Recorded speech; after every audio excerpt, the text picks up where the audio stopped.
government people are not your favorite, so I will make this quick, I promise. Okay. Protecting biodiversity is within DIA's mandate, surprisingly. And as you're aware, there are numerous different kinds of guidelines, and species guidelines, and best practice guidelines, and site-specific guidelines, all for protecting biodiversity from development planning. And so what DIA has decided is that they are going to try and take little bits and pieces from important bits and pieces into one document to make it easier for EAPs and specialists when assessing biodiversity impacts in EIAs. Hence development of the minimum requirements, because it was even taken note that in our current NVSAP, a major shortcoming in the EIA is the biodiversity considerations are usually inadequately reflected in EIA process, especially with respect to how local site-specific issues impact on the broader regional context. As it can be seen, as I am a scientist, so I will have a graph. The greatest the impact on species is habitat loss. So the purpose of the minimum requirements, it's a guideline that recommends the minimum requirements for consideration of biodiversity in the course of integrated environmental management. And this is in spatial development planning and the EIA process and decision-making processes with respect to biodiversity and land management. And it demonstrates how the best available information can be used on biodiversity priorities when undertaking environmental impact assessments, strategic spatial planning, strategic environmental assessments, EMFs, the pre-application stage, and the basic scoping assessments. The scope of the document, it was informed by an intensive literature review and consultative process, which includes the following: ecosystem approaches, goals and principles of systematic biodiversity planning, the Millennium Ecosystem Assessment, the current MBSAP, our South African national targets, the National Protected Areas expansion strategy, and also new tools and concepts for biodiversity assessments, which would also include offsets, and several other national and international documents.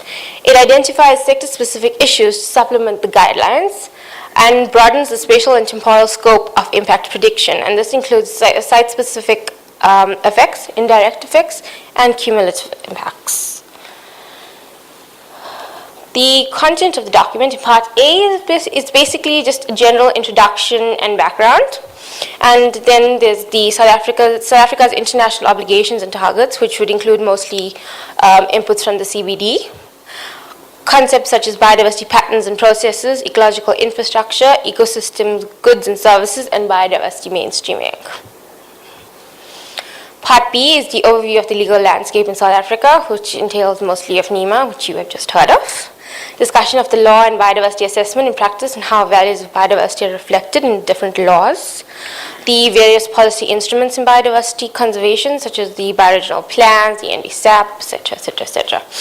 The various also distinction between laws that control, such as your compliance and enforcement legislation, and your laws that guide development planning, which would be like NEMA provisions.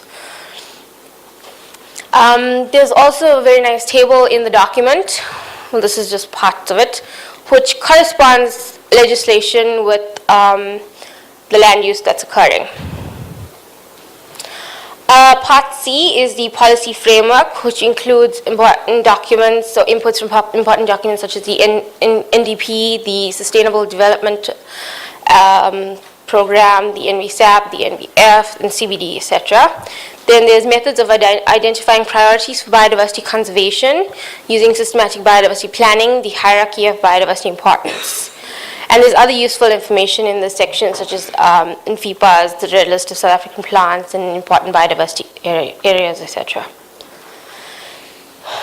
Content in Part C also introduces 3 broad suites of guidelines that support biodiversity mainstreaming in development planning and environmental assessments. It constitutes a table of formally gazetted instruments that are legally binding when used in biodiversity assessments. in EIAs. It also includes example of international best practice guidelines and examples of best practice guidelines that have been developed by governments or like provinces and other NGOs, which is not exactly enforceable by law, but it can be used to guide land use management processes. For example, if that would be the Mining and Biodiversity Guideline. And there's also an ecosystem guideline for land use planning, which basically it's a general guideline on how to do ecosystem approaches in EIAs.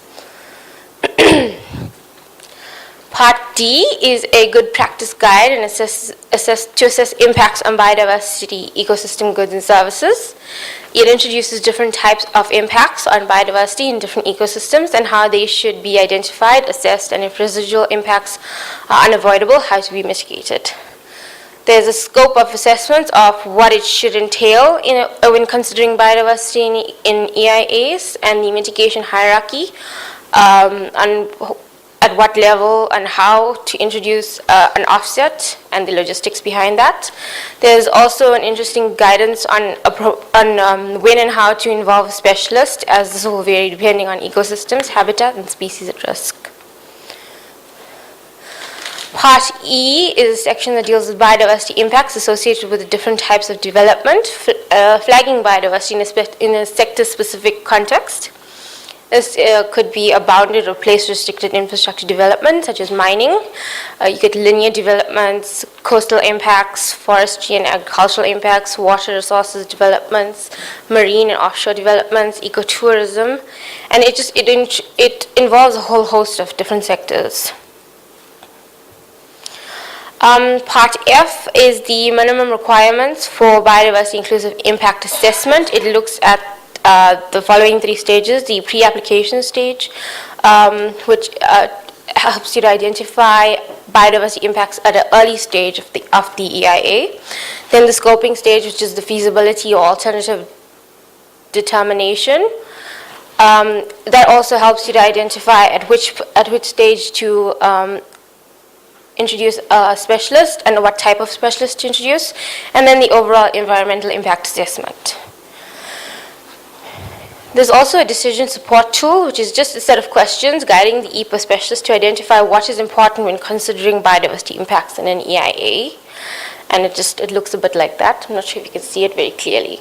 But it has questions like, is information on biodiversity sufficient and relevant as a basis for environmental impact assessments?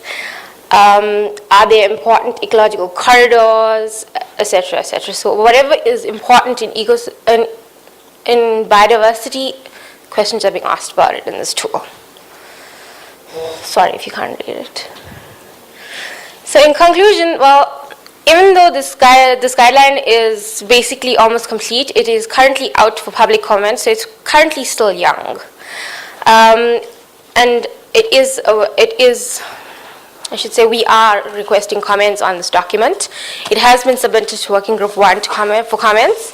It will be submitted to Working Group 4, and we are also planning to submit it to DAFT, Land Reform, and DMR. Comments are being consolidated as they come in, and so far the most common issue we are having is that it's too long for a guideline. It's about 200 pages. So what we have decided is we are going to split the document into an actual 30-page guideline and then a reference document. Thank you. You can submit all your comments via me.